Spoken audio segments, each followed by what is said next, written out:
Hola, ¿sabías que en Venezuela han ocurrido varios incendios últimamente? ¿Cómo te sentirías si llegas a tu casa y está todo devastado por un incendio?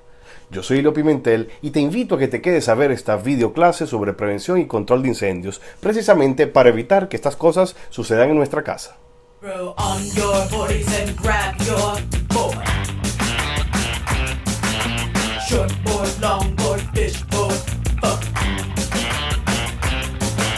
The waves are cranking, it's time to charge. Let's learn. Así es, vamos a hablar de cómo mantener a la familia sin fuego. Así que en este módulo del Diplomado de Docencia Universitaria, corte número 8 de la Universidad Pedagógica Experimental Libertador, en su sede del Instituto Pedagógico de Caracas, te voy a disertar un poquito sobre el tema del fuego, los aspectos fundamentales del fuego y de los incendios. Pero vamos a jugar primero un poquito de millonario como introducción. Vamos, Eladio. Por 25.000 bolívares. ¿Qué es una combustión? Opción A, un tipo de vehículo. Opción B, un tipo de extintor. Opción C, un gráfico. O la opción D, ninguna de las anteriores. Te recuerdo que tienes 3 comodines y estos comodines son patrocinados por Épsica. Puedes usar el 50-50, llamar a un amigo o consultar a la audiencia. Respuesta definitiva. ¿Estás segurísimo? Pues muy bien. Ninguno de los anteriores. Así que vamos a dar algunas definiciones previas. Y te tengo que mencionar que la combustión es una reacción química.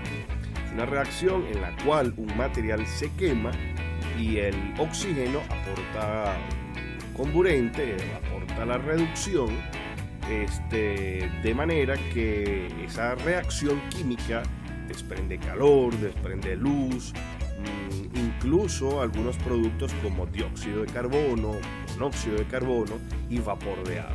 Eso es lo que es una combustión. El combustible, como podrás presumir, es todo aquel material que se quema. Puede ser madera, papel, gasolina, gasoil, gas doméstico o cualquier otro material que tenga la capacidad de arder. El fuego es el producto precisamente de esta combustión. Y tradicionalmente se le llama conato a un fuego pequeño que, si no es atendido rápidamente, puede pasar a ser un incendio. Aunque esta terminología hay algunos que no les gusta utilizarla y lo llaman fuego en su fase incipiente. Sin embargo, lo comento porque muchas veces se utiliza, sobre todo en los medios de comunicación, esta terminología. Y el conato, si no es atendido oportunamente, se convierte en un incendio. Que precisamente un incendio es todo fuego que está fuera de control. Vamos a hablar un poquito del triángulo y del tetraedro del fuego. Como ya te mencioné, para que exista fuego deben haber diferentes componentes. Como ves ahí, uno es el calor. El calor puede ser generado por una chispa, por una llama abierta, por una plancha, por incluso sobrecalentamiento de los conductores eléctricos, cuando nos ponemos a enchufar muchas cosas en una toma. También requiere un comburente, que generalmente es el oxígeno. Y adicionalmente un material combustible, que como ya mencionamos es lo que se va a quemar. En el caso de la imagen podrían ser los materiales vegetales o forestales.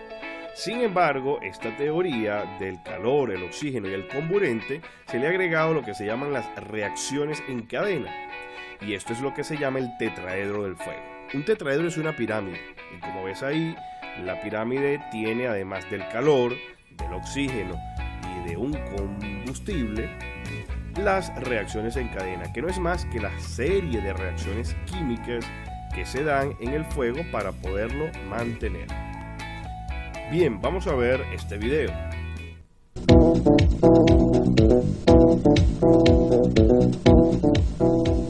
El fuego es una combustión, es decir, una reacción química de oxidación entre un combustible, que es una materia capaz de arder y de consumirse, como por ejemplo el papel, la madera el plástico, la tela, la gasolina, los disolventes y el gas. Un comburente, que es un cuerpo que al entrar en contacto con otro permite la combustión. Por ejemplo, el oxígeno, el aire y los peróxidos son gases comburentes. Esta reacción solo es posible en presencia de una fuente de energía producida por una fuente de calor, como una llama o una chispa, por ejemplo. Es lo que se denomina el triángulo del fuego. Muy bien, esto nos habla entonces del triángulo del fuego. Pero según el material que se esté quemando, el producto combustible, el fuego se puede clasificar. Generalmente se utiliza en Venezuela la siguiente clasificación según la norma venezolana Covenin 1040. En principio, los fuegos clase A son aquellos de materiales sólidos combustibles que tienen la capacidad de arder y generalmente dejan cenizas. Se simbolizan con un triángulo de fondo verde. También el símbolo que ves allí, donde aparece una papelera y una leña ardiendo, es utilizado. Otros productos podría ser el papel, el carbón, como materiales sólidos. Bien, luego tenemos los materiales que generan fuego clase B, que son todos aquellos líquidos o gases inflamables o combustibles. Tienen como simbología un recuadro de color rojo o el dibujo que ves allí. Puede ser productos como gasolina, gas licuado del petróleo, gas directo, gas doméstico, ¿qué más podría ser? Alcohol, acetona, thinner, entre otros. Como gases inflamables también podemos tener hidrógeno o acetileno. En tercer lugar tenemos la clase C, fuegos eléctricos energizados, todos aquellos que se den en tomacorrientes, cables o aquel electrodoméstico producto energizado, ¿ok? Quizás como mnemotecnia lo puedas recordar como C de corriente eléctrica. Luego tenemos la clase D, que son aquellos metales, metales que pueden generar fuego, ¿ok? O los fuegos generados por algunos metales como el magnesio, el aluminio, etc. Aunque no está en la norma venezolana Covenin, sí está en la actual Fondo Norma, es utilizado ya bastante en otros países y por eso lo incluye en la clase los fuegos clase K, que son aquellos utilizados o aquellos generados en cocinas y que tienen que ver con grasas y aceites vegetales, ¿ok? Aceite de cocina, y es bastante común en esas campañas de restaurantes que no limpian bien. Vamos a ver este video.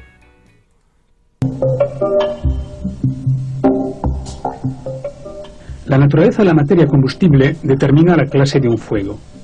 Los fuegos de materiales sólidos, como la madera, el papel, el cartón, la tela y el cuero, por ejemplo, que forman brasas durante su combustión, se denominan fuegos de clase A. Los fuegos de líquidos o sólidos, como la gasolina, el gasoil, los disolventes, las grasas, las materias plásticas y el caucho, forman parte de la clase B. Tras su combustión completa, los líquidos no dejan residuos. Los fuegos de gases, como el butano, el propano, el metano, el acetileno y el gas natural, son de la clase C.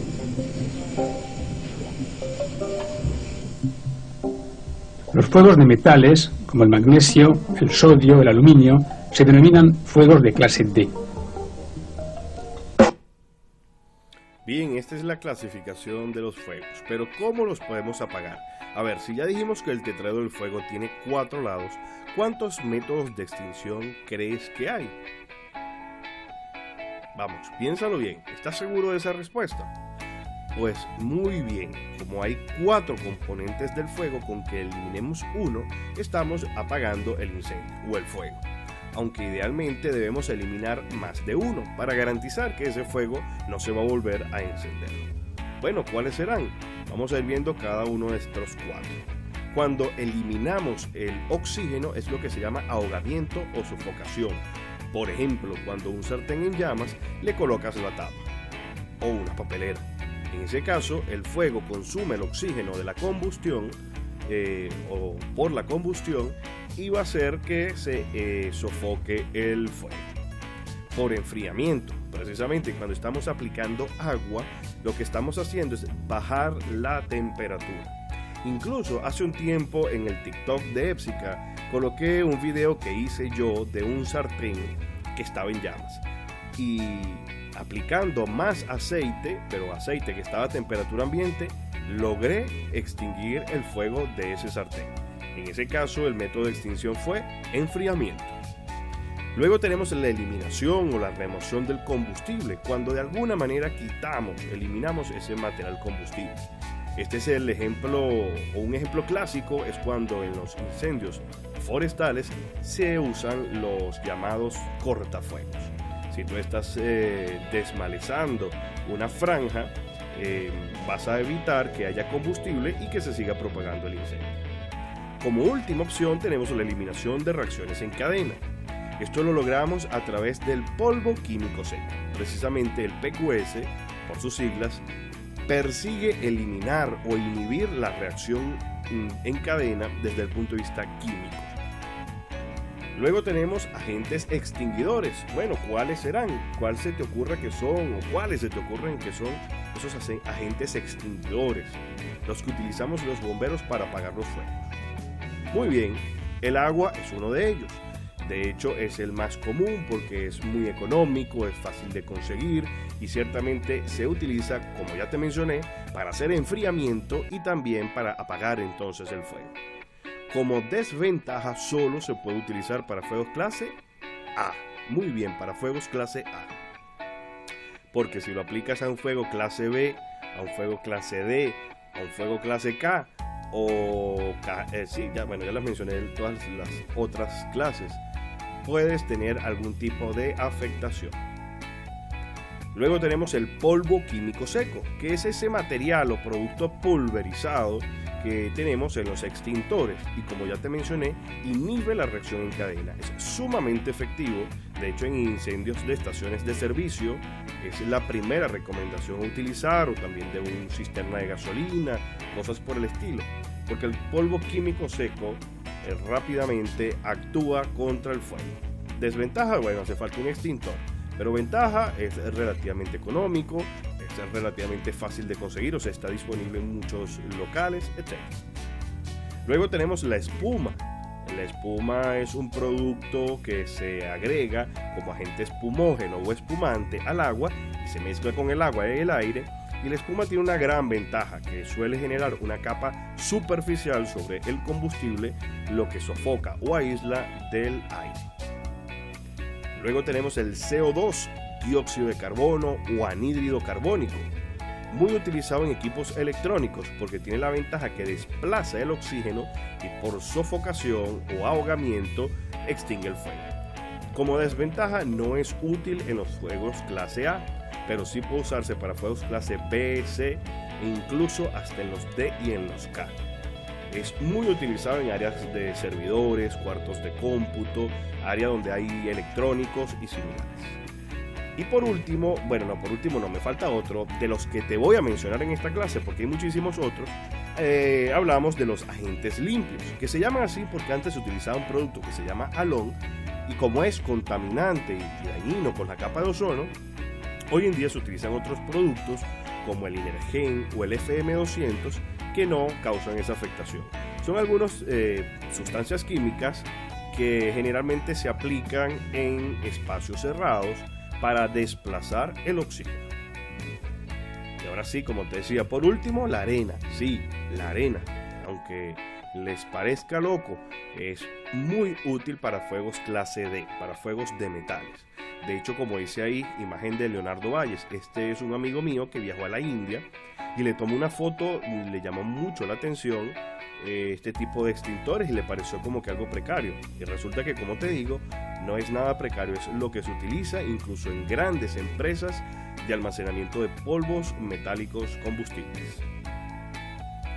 ¿Cómo vamos a utilizar un extintor? Bueno, primero es importante mencionar que el extintor es un dispositivo, un aparato que va a contener un agente extinguidor.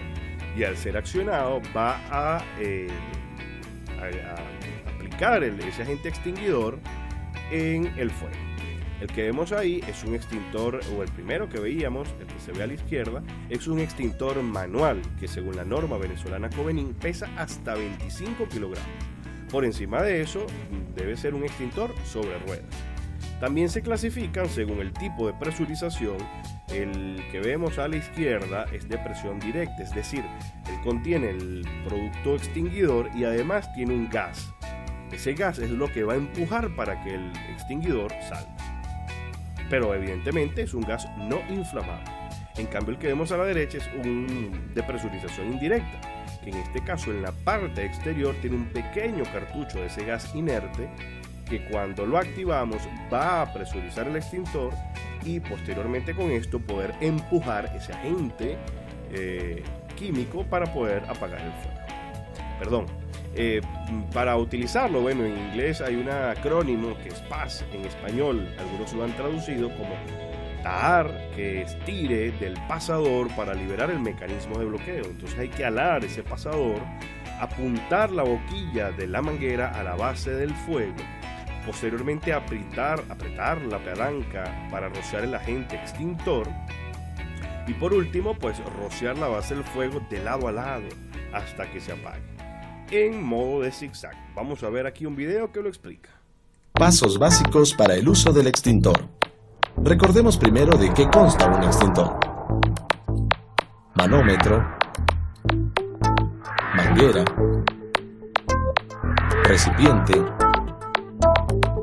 base, palanca de activación, manija de transporte, presurizante, seguro, agente extintor, tubo sifón. Al escuchar la alarma de incendios, conserve la calma y siga estos pasos. Paso 1. Retire el extintor del lugar donde se encuentra ubicado.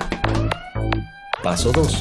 Diríjase al lugar donde se está produciendo el acontecimiento, manteniéndolo siempre en posición vertical. Paso 3.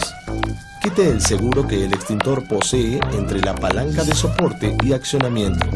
Nunca combata el fuego en contra del viento. Paso 4. Tome la manguera y apunte hacia la base de las llamas. Paso 5. Apriete la palanca de accionamiento. Paso 6. Descargue el agente extintor de un lado a otro en forma de abanico. Por último, una vez utilizado el extintor, procure entregarlo a los responsables de recargarlo inmediatamente.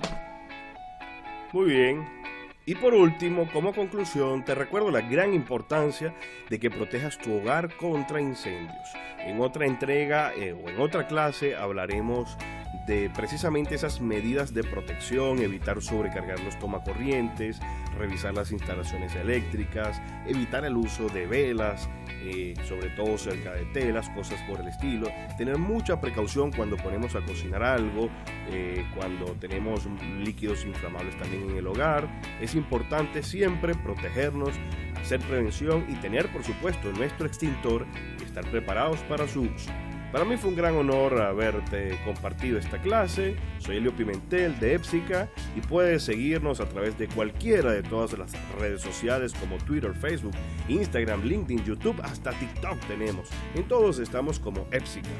Muchísimas gracias y que tengas un exitoso día.